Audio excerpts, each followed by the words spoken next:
மேகதாது அணை கட்டப்பட்டால் 1,00,000 வீரப்பன்கள் உருவாகுவார்கள் என பாமக தலைவர் அன்புமணி கூறியதற்கு அமைச்சர் செங்கோட்டையன் கண்டனம் தெரிவித்தார். கோவையில் செய்தியாளர்களை சந்தித்து பேசிய அவர், ஒரு மாநிலத்திற்கு எதிராக இதுபோன்ற வன்முறையை தூண்டும் கருத்துக்களை தெரிவிப்பது ஏற்புடையது அல்ல என்று கூறினார். ஒரு மாநிலத்திற்கு மாநிலம் நாம் அதுபோன்ற கருத்துக்கள் சொல்வது சால பொருத்தமாக இருக்காது. ஏனென்று சொன்னால் அது போன்ற கருத்துக்கள் சொல்கிற போது அந்த மாநிலத்தில் இருக்கின்றவர்கள் நம்முடைய மண்ணின் மைந்தர்கள் அங்கே இருக்கிறார்கள். அதேபோல் கர்நாடகத்தை சார்ந்தவர்கள் இந்த பகுதியிலும் இருக்கிறார்கள். கர்நாடகத்திலே ஒரு பிரச்சனை வருகிற போது அம்மா அவர்கள் ஆட்சி கட்டில் இருக்கிற நேரத்தில் தமிழ்நாட்டில் இருக்கிற கர்நாடக மண்ணிலே இருக்கின்றவர்களுக்கு முழு பாதுகாப்பு அளிக்கப்பட்டது.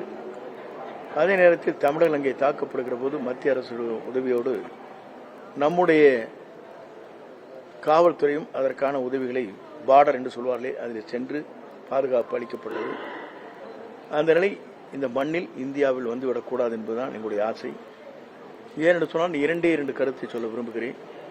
ஒன்று, நம்முடைய இலங்கையில் நடைபெறுகிற போது ராஜபக்சே அவர்களை பொருளாதார நிலையில் அந்த மாநிலத்தில் ஏற்பட்ட போராட்டம் என்பது 5 லட்சம் பேர் அவருடைய இருக்கின்ற இடத்திற்கு சென்றார்கள். எல்லாமே அனுபவித்தார்கள். அவர் பெட்டை பார்த்தாங்க, நீச்சல் குளத்தில் பார்த்தாங்க, சமையல் அறையை போனாங்க. ஒரு பொருளை கூட சேதம் செய்யவில்லை, ஒரு கண்ணாடி கூட உடைக்கப்படவில்லை. ஆனால் அண்டை நாடுகளாக இருக்கிற இதுபோன்ற நிலையும் இருந்திருக்கிறது.